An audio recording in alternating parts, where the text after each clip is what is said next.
Yo chers gunners, j'espère que vous allez bien. Aujourd'hui, enfin actuellement nous sommes à la veille du Northern Derby qui se jouera demain face à Tottenham bien sûr. Mais aujourd'hui voilà, il y a eu bien sûr d'autres matchs de Première Ligue bien évidemment avec notamment nos concurrents sur du titre voilà avec Manchester City, Chelsea, Liverpool etc. Donc bien sûr dans cette vidéo nous allons parler bien sûr de ces trois équipes là qui ont joué aujourd'hui. Et même, bien sûr, il y a des choses à dire. Il y a des choses à dire sur ce qui s'est passé aujourd'hui en Première Ligue sur ce samedi-là. On va commencer par d'abord parler de Liverpool qui a perdu 3-0, City qui a perdu 2-1 à l'extérieur et Chelsea qui s'est imposé 2-0 à Burnley. Bien sûr, on va en parler de ça à la fin. Mais là, il faut qu'on commence par parler On va commencer d'abord parler des Reds de Arne Slot, mais avant de commencer, n'hésitez pas à vous abonner, liker, commenter, ça fera toujours un très grand plaisir de vous avoir dans mes vidéos. Alors tout d'abord, Liverpool qui s'est incliné 3-0 à l'extérieur contre Nottingham Forest, bien sûr. Pas à l'extérieur, mais à domicile, à Anfield, voilà, contre euh, les hommes de Deitch. Voilà, pour la première de Deitch, hein, si je dis pas de bêtises. Hein. C'est la première de Deitch, hein, qui était, je crois, à Everton avant. Et là, maintenant, il joue face à Liverpool, premier match, victoire 3-0. Est-ce que peut-être que Deitch a retransformé Nottingham Forest comme l'année dernière? Il fallait un entraîneur chauve et pas un entraîneur avec des cheveux blancs comme Postecoglou. Bref, en tout cas, ce qui est crazy, c'est que pour Nottingham Forest, c'est leur première victoire à l'extérieur de la saison. Parce que là, on se souvient, voilà, que Nottingham Forest, voilà, après bien sûr cette victoire 3-0 contre Nottingham Forest, voilà, t'as Liverpool qui perd 3-0 contre Nottingham Forest. Nous, Arsenal, on les a même battus 3-0. Pareil pour Chelsea, ils les ont battus 3-0 dans leur terrain. Mais franchement, je m'y attendais même pas. Pourquoi je m'y attendais même pas? Parce que peut-être je pense qu'il y en a d'autres qui s'y attendaient, mais moi je m'y attendais pas vraiment parce que je me suis dit, bah Liverpool, voilà, dans les deux derniers matchs, ça a gagné quand même à Anfield, voilà, ils vont peut-être avoir un genre de 1-0, 2-0 peut-être, voilà, ou un 2-1 peut-être, 3-1, ce genre de score peut-être, hein, voilà, par des buts de cadeau comme ce qui s'est passé face à Aston Villa, mais finalement, Nottingham Forest se ne sont vraiment pas laissés faire et tout simplement ont écrasé Anfield, etc. Voilà, donc Liverpool ils étaient perdus dans la forêt, hein, ouais. Exactement, donc voilà, c'est... Donc là, ça fait 3-0 pour Nottingham Forest, là. Moi, je me suis mêlé pendant un bout, hein, mais Liverpool, là, c'est compliqué parce que maintenant, ils se retrouvent 11e de la Ligue, ça fait 11 matchs, et ça fait 11 derniers matchs, ça fait et là maintenant c'est 8 défaites, voilà, t'as Crystal Palace 2-1, 1-0 Galatasaray, 2-1 Chelsea, 2-1 Manu, ça gagne contre Francfort, mais par la suite 3-2 contre Brentford, 3-0 contre Palace en Carabao Cup, qui en 8ème s'est éliminé déjà. Et puis voilà, les deux victoires dont je vous ai parlé, Villarreal, et par la suite le 3-0 contre Manchester City, et le 3-0 d'aujourd'hui contre Forest. Ça en fait beaucoup et tout simplement, ça rend Liverpool maintenant sont en train de se poser des questions. Est-ce que Arne Slot doit rester avec les Reds ou pas? Parce que là, depuis vraiment quelques semaines déjà, ça dit Arne Slot out, Arne Slot out. Les changements, les équipes sont nulles, voilà, Isaac et tout, faut le renvoyer, Konaté doit aller au Real. Est-ce que c'est vraiment la faute de tout ça en fait? Ou est-ce que c'est peut-être tout simplement l'équipe qui n'est pas encore, voilà, elle est juste pas bonne. Elle joue pas bien ensemble peut-être. Est-ce que c'est peut-être ça le problème des Reds actuellement? Est-ce que vraiment les joueurs savent se parler, se jouer ensemble, jouer entre eux? Alors que de l'autre côté, tu avais un Forest là qui a tout simplement eu de très bonnes occasions. D'ailleurs, ils auraient pu même gagner 4-0 aujourd'hui, mais à cause d'une main, à cause d'une prétendant d'une main peut-être, soi-disant, ils ont pas donné but dans cette deuxième mi-temps là. Ça aurait pu être même 4-0, ça aurait été plus drôle. Hein. Pour la première fois, je pense que ça aurait été la première fois que Liverpool aurait dû s'en prendre 4 à Anfield depuis un bon moment. Hein, mais 3 c'est déjà crazy. Hein. Je pense même 3 buts là, en première ligue, je crois, ça date depuis longtemps. Hein. Voilà, c'est arrivé bien sûr pas là, il y a quelques semaines, mais en tout cas, c'est dingue. Hein. C'est dingue ce qui se passe à Liverpool là. Est-ce que vraiment ils vont finir. Est-ce que vraiment ça va. Est-ce que vraiment leur saison va être foutue vraiment? Est-ce que leur saison va. Est-ce que vraiment ils vont finir. Ils vont faire une saison blanche? Est-ce que vraiment ils peuvent remporter la LDC quand même, vu que quand même ils sont qu'à une seule défaite seulement dans cette Ligue des Champions? Est-ce qu'ils peuvent remporter au moins la FA Cup, parce qu'on sait tous que la Carabao Cup sont éliminés? À la course au titre, bien sûr, là ils sont 11e de Première Ligue, donc on peut clairement dire qu'ils sont out de cette course au titre là, et ça se joue certainement entre nous, Chelsea ou Manchester City peut-être, soi-disant en tant que dauphin. Même si qu'en général, notre deuxième concurrent, je ne sais pas vraiment ça peut être qui entre Chelsea et Manchester City. Je pense que c'est ça le but, c'est de savoir vraiment c'est qui est dans le title race actuellement contre nous. Parce que là, j'ai du mal à dire que c'est les deux. Ça peut être les deux, mais j'ai du mal à le dire parce que voilà, on voit que Chelsea, voilà, ça peut te faire des matchs exceptionnels, mais des fois ça chute contre des Sunderland, contre des Manchester United et tout, des Brighton, voilà, ça peut venir à un moment. Genre, on se dit, ah non, Chelsea vont gagner, mais finalement ça perd. Et tout, on se dit, ah non, Chelsea sont gagnés, ils perdent, mais finalement ça fait des bons matchs. C'est ça Chelsea. Tandis que City, des fois on se dit, oh là, City, des fois, City vraiment ils commencent à devenir impressionnants, ça te fait des matchs de porc, etc. Ça gagne des 3-1, des 3-0, mais des fois dans des matchs pièges comme le cas du match qu'on va parler dans quelques minutes face à Newcastle, ils peuvent se faire avoir. Hein. On l'a vu face à Aston Villa il y a quelques semaines, là maintenant. Aujourd'hui, Manchester City, juste après que Liverpool s'incline, maintenant c'est au tour des hommes de Pep Guardiola de perdre aujourd'hui 2-1 à l'extérieur à St James Park contre les Magpies. Newcastle United, les hommes de Eddie Howe. Donc ouais, les hommes de Eddie Howe ont réussi à battre Manchester City pour la première fois depuis déjà 2019 si je dis pas de bêtises. Donc bah, tout simplement, on peut dire que c'est clairement mérité, même si que voilà, ça parle de faute ou de hors-jeu. On a vu des fois, on a vu vraiment le tac sur Phil Foden. C'est dur de se dire qu'il n'y avait pas pénalty sur ça. Et par la suite, voilà, il y a eu ce hors-jeu, soi-disant hors-jeu. Est-ce qu'il y a eu vraiment hors-jeu peut-être? En tout cas, sûr qu'avec la technologie vraiment qu'on l'a vu, ça nous l'a prouvé soi-disant que non. Mais mais peut-être que c'est tout simplement. Est-ce que c'est peut-être. Est-ce que voilà, c'est ça la règle peut-être? Ou est-ce que il y a. Est-ce que vraiment les gens parlaient d'autre chose? Vraiment, des fois, je comprends pas toujours vraiment ce que les autres disent là. Mais si c'est vraiment un problème de hors-jeu, ça a quand même prouvé que finalement, il n'y avait rien. Il n'y avait rien. Donc voilà, Newcastle a marqué son deuxième but de Harvey Barnes. Hein. Harvey Barnes, voilà, qui a mis un doublé aujourd'hui pour Newcastle United. Voilà, c'était à la 66e, je crois, que Newcastle avait ouvert le score. Ensuite, City avait égalisé juste après Ruben Diaz, voilà, sur un corner, non pas sur un corner, genre, juste sur un duel aérien, voilà, il y avait, et par la suite, Ruben Diaz qui a tiré face à face, a passé sous les jambes de Fabian Schär. Ensuite, euh, il y avait voilà, cette affaire-là dont on vient juste de parler, où est-ce que tu vois Bruno Guimaraes qui fait la tête sur la barre, et par la suite, tu as Harvey Barnes qui met le but du 2-1. Alors là, pourquoi je dis que Newcastle avait certainement mérité de l'emporter? Parce qu'on a bien vu aujourd'hui que si Donnarumma ne serait pas là, Donnarumma qui a fait un énorme match, faut le dire, hein, et on sait tous que Donnarumma c'est clairement le meilleur gardien du monde, enfin, ouais, mais et que voilà, on voit que c'est clairement l'un des meilleurs joueurs de City avec Erling Haaland.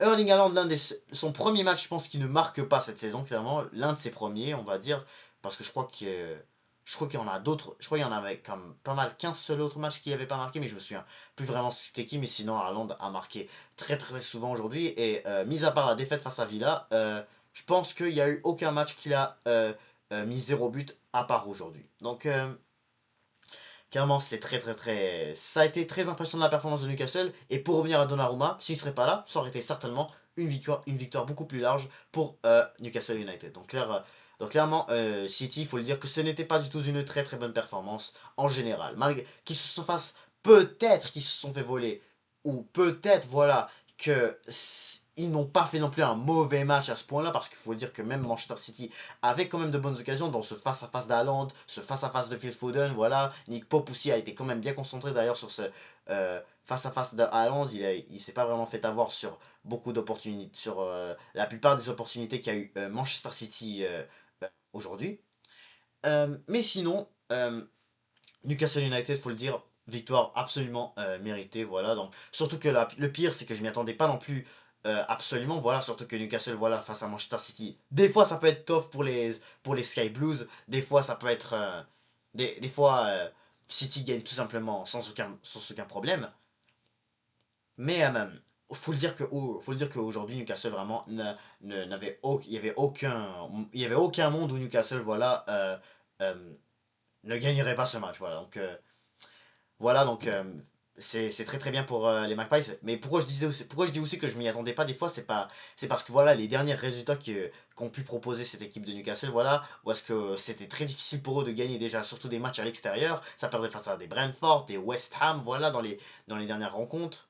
Donc, franchement, je me suis dit qu'ils n'allaient pas vraiment tant m'impressionner que ça, surtout aussi lorsqu'ils jouaient face à des gros comme le Barça, Arsenal, Liverpool, voilà, ça a perdu tout, surtout que c'était chez eux ces matchs-là. Tottenham, voilà, ils ont réussi à les battre en Cup, mais sinon, cette équipe de. Sinon aujourd'hui, City, voilà, on s'attendait tous à, voilà, ce que City allait peut-être mettre une victoire, peut-être, voilà, sur un duel à rien, voilà, ou n'importe comment, genre une des seules occasions peut-être qu'ils auront, voilà, Newcastle peut-être qui dominait, mais c'est peut-être ça que je m'attendais lorsque, voilà, j'ai vu que c'était à la première mi-temps, mais finalement, ça a fini par que Newcastle, voilà, c'est pas non plus laisser faire. Donc voilà, victoire 2-1 de Newcastle. Donc bien sûr, c'est une défaite pour Manchester City parce que si City aurait dû gagner, ils auraient dû être à 3 ils auraient dû être à 1 point d'Arsenal. Voilà. Donc là maintenant, on est actuellement toujours à 4 points devant eux, surtout voilà qu'après on avait fait match nul contre Sunderland avant la trêve internationale. Donc là on a fait 2-2 et puis ben il y a eu cette et puis voilà, City a gagné 3-0 contre Liverpool, donc ça leur a plus voilà, ça leur a mis plus la pression pour revenir, pour voilà, mettre une bonne performance contre Liverpool. Et là, voilà, il fallait juste qu'ils mettaient une victoire et voilà, ils seraient à un point derrière nous avant qu'on joue le match contre Tottenham. Ça aurait mis beaucoup la pression. Et là, maintenant, c'est là où il faut vraiment qu'on se laisse pas faire. Il faut pas qu'on se laisse faire demain qu'on laisse vraiment Tottenham nous voler des points, voilà, euh, parce que voilà, sinon ça peut vraiment on pourra encore plus donner de chance à Manchester City à peut-être se reprendre. Mais là maintenant, il faut qu'on parle aussi d'une autre équipe. Chelsea. Chelsea qui s'est imposé aujourd'hui 2-0 à l'extérieur contre Burnley. Donc bien sûr voilà que Burnley n'est pas non plus une équipe qu'il faut... C'est Burnley, voilà. Donc tout le monde a réussi à battre Burnley cette saison. City, Liverpool, Tottenham, Man United, voilà. Donc bien sûr que ce n'est pas une équipe à... une équipe qui a une référence, voilà. Donc, mais les Blues, voilà, faut le dire que ça montre qu'ils sont dangereux. Et pourquoi surtout j'ai envie de parler des Blues? Parce que c'est notre prochain adversaire après ce Northern Derby. C'est notre prochain adversaire. Pas samedi, mais dimanche prochain, le 30 novembre, à Stamford Bridge, on va aller jouer là-bas. Euh, donc, est-ce qu'on peut vraiment se dire que Chelsea, c'est une équipe qu'on pourra réussir à gagner? Il faut déjà qu'on s'impose contre Tottenham, il faut déjà qu'on s'impose contre le Bayern en Ligue des Champions, mais peu importe, ça va être un match très compliqué. Parce qu'à Stamford Bridge, voilà, l'année passée c'était match nul, l'autre année c'était match nul, ensuite c'était victoire, ensuite c'était victoire. Ouais. Donc voilà, faut le dire que Chelsea, on les a quand même, soi-disant, peut-être pas maîtrisés à ce point-là, mais je veux dire, on arrive à ne pas perdre contre eux, ça c'est sûr. Voilà, donc c'est sûr que ça fait un bon moment non plus aussi qu'on n'avait pas perdu contre cette équipe de Chelsea, mais là maintenant Chelsea, ils semblent vraiment être un peu sérieux. Voilà, parce que on n'arrête pas de se dire, est-ce que c'est Chelsea, est-ce que c'est City qui sont notre concurrent. Voilà, des fois on se dit, des fois je me dis, parce que là maintenant, je me disais, est-ce que Liverpool, faut le dire que cette saison-là, Liverpool exemple, si je prends l'exemple des Reds, Liverpool, ça me faisait pas tant peur que ça, genre je dirais. Ça nous a battu quand même, mais voilà, ça ne jouait pas un meilleur football que nous, faut le dire. Hein. Ça marquait juste voilà par des corners, voilà, même des duels aériens, voilà, ou sinon par des cadeaux que donnaient les autres. Comme je parle exemple le cas de Newcastle ou le cas de Bournemouth sur les deux premiers matchs. Nous, c'était un free kick, voilà. Par la suite, voilà, penalty contre Burnley, etc. Je vais pas revenir sur tout, voilà, corner de Van Dijk. Mais bref, le truc, c'est que, voilà, Liverpool, depuis le début de la saison, voilà, reste quand même que c'était une équipe qui allait finir par ne pas vraiment avoir un très très bon football et bah voilà, aller se faire avoir à chaque fois. Parce que voilà, on ne pouvait pas vraiment se laisser faire à chaque fois avec leur but de fin de match. Mais sinon, Chelsea et Manchester City, comme je l'ai dit tout à l'heure, Manchester City, voilà, le début de la saison ça a été compliqué, surtout que c'était très fort dans les buts, voilà. Est-ce que c'est peut-être parce que Donnarumma est dans les buts que là ça allait mieux? Certainement que c'est le cas. Parce que oui, je sais que voilà, on voit qu'il y a eu aussi des bonnes performances. Ryan Cherki, Omar Marmouche, Haaland, voilà, bien évidemment. Foden. Donc c'est sûr que voilà, c'est Manchester City reste toujours une très très bonne équipe, reste toujours une très très bonne équipe. Mais des fois, il y a des équipes qui arrivent à les surprendre, il y a des équipes qui arrivent à leur mettre en difficulté à quelques reprises. Donc c'est pour ça que je me dis, City quand même, c'est peut-être, on peut peut-être les avoir, voilà, mais faut se méfier des fois, faut se méfier. Et voilà, c'est plutôt eux qui nous ont eu, voilà, lorsqu'on les a joués en septembre. Match nul 1-1 à l'Emirates. Mais en tout cas, le but là maintenant, c'est que la Chelsea, qui eux aussi, voilà, ça perd des matchs, tout comme ça peut en gagner. On l'a vu face à Sunderland, la dernière fois, ça a perdu face à Sunderland. Voilà, ça a gagné contre Wolves la semaine passée. Avant la trêve, ça a gagné contre, bien sûr, Tottenham. Chelsea reste une équipe, voilà, qui est maître vraiment. Ça peut te faire des bons matchs, tout comme ça peut te faire des matchs vraiment que, qui décevant, voilà. Qui peuvent vraiment décevoir leurs fans, littéralement. Mais bref, en tout cas, voilà. Mais sinon, dans ce match face à Burnley, ça gagne 2-0. Voilà, but de Neto. Pas de Neto. Oui, de Neto. Premier but de Neto. Et ensuite, il y a eu but de Enzo Fernandez à la toute fin pour mettre le deuxième but pour les Blues.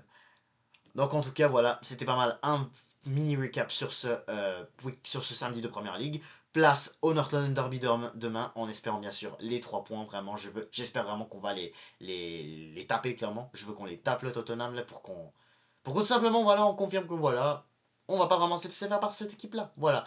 Tottenham, bien sûr, cette saison, voilà, ça, contre les gros, voilà, on l'a bien vu. Là, les seuls gros qu'ils ont réussi à battre, littéralement, c'est face à Manchester City. Sinon, voilà, après ça, ça a perdu contre Chelsea, ça a fait match nul contre Man United.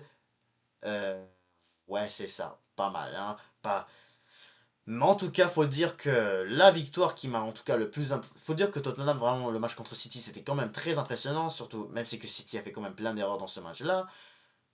Sinon, bah voilà, on voit que ils arrivent à perdre des points quand même, et que ça arrive des fois à perdre des matchs, on l'a vu, face à Wolves, ils étaient proches de perdre, face à...